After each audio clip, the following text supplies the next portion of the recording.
بسم اللہ الرحمن الرحیم۔ آج 6 اکتوبر بروز جمعۃ المبارک ہے اور آج شیخ رشید احمد صاحب کو لاپتہ ہوئے 20 روز ہو چکے ہیں، اور جمعے کے روز میں خدا کو گواہ بنا کے کہتا ہوں مجھے یا میرے خاندان کے کسی ممبر کو ابھی تک یہ نہیں پتا کہ شیخ رشید احمد صاحب کس حالت میں ہیں۔ اور اس ملک میں یہ سمجھتا ہوں کہ ایک بہت بڑی زیادتی ہے کہ ایک پاکستان کا سب سے سینئر پارلیمنٹیرین جس کی عمر 72 سال ہے، جس نے ساری زندگی اس ملک و قوم کی خدمت کی ہے، جس نے ساری زندگی اس اداروں کا احترام کیا ہے، اس نے ساری زندگی پاکستان کی سالمیت کی بات کی ہے، اس نے ختم نبوت کے مجاہد ہونے کا ثبوت پیش کیا ہے، اس نے راولپنڈی کی بیٹیوں کو تعلیم کے زیور سے روشن کیا ہے۔ ہاں، اس کا ایک قصور یہ ہے کہ آج اس کی شہر یا اس ملک میں بڑی کوئی ہاؤسنگ سوسائٹی نہیں ہے، وہ منی لانڈر نہیں ہے، وہ قبضہ گروپ نہیں ہے، وہ منشیات فروش نہیں ہے، وہ غریب ماں باپ کی اولاد، سیلف میڈ آدمی جو محنت کر کے آج اس مقام پر پہنچا کہ 20 روز ہو چکے ہیں شیخ رشید احمد صاحب کا کچھ نہیں پتا۔ سوار کے روز راولپنڈی ہائی کورٹ میں ہماری درخواست کا فیصلہ ہونا ہے۔ اگر سوار تک متعلقہ پنجاب پولیس کے لوگوں نے شیخ رشید احمد صاحب کو بازیاب کرا دیا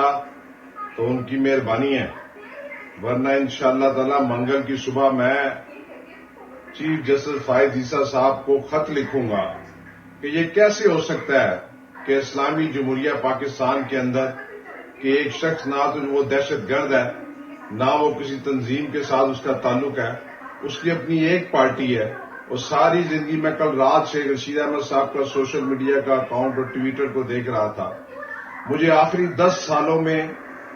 کوئی ایک سنگل الف بے اے بی زیڈ نظر نہیں آیا کہ ہمیشہ انہوں نے اداروں کی سالمیت، تقویت اور ملک کی سالمیت کی بات کی۔ سیاست ضرور کی، سیاستدان کا کرنا حق ہوتا ہے، اور میں پہلے دن سے کہہ رہا ہوں کہ اگر ان کے اوپر کوئی کیس نہیں ہے، لیکن اب میں کہتا ہوں کہ ان کو کسی بھی تھانے میں پیش کر دیا جائے، کسی بھی عدالت کے اندر پیش کر دیا جائے، تاکہ ہمیں یہ اطمینان تو ہو کہ شیخ رشید احمد صاحب خیریت سے ہیں۔ کیونکہ جو لوگ جیلوں میں ہیں ان لوگوں کے لواحقین کو یہ تو اطمینان ہے کہ ان کی بیٹیاں، ان کے بیٹے، ان کے بزرگ کوئی اڈیالہ جیل میں ہے، کوئی کوٹ لکھپت جیل میں ہے، کوئی لاہور جیل میں ہے۔ ہمیں تو یہ پتہ ہی نہیں ہے کہ شیخ رشید احمد صاحب کہاں پر ہے۔ اور شیخ رشید احمد صاحب نے ہمیشہ،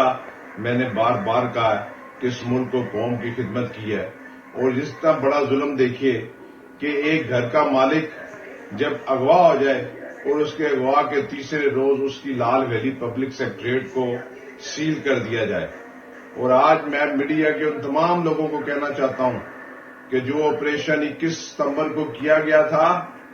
آج جمعہ، کل ہفتے کے روز جا کے اپنے کیمرے لے جائیں وہاں پر، اور وہاں پر 99% جو دکانیں اور جو گھر سیل کیے گئے تھے وہ کھول دیے گئے ہیں۔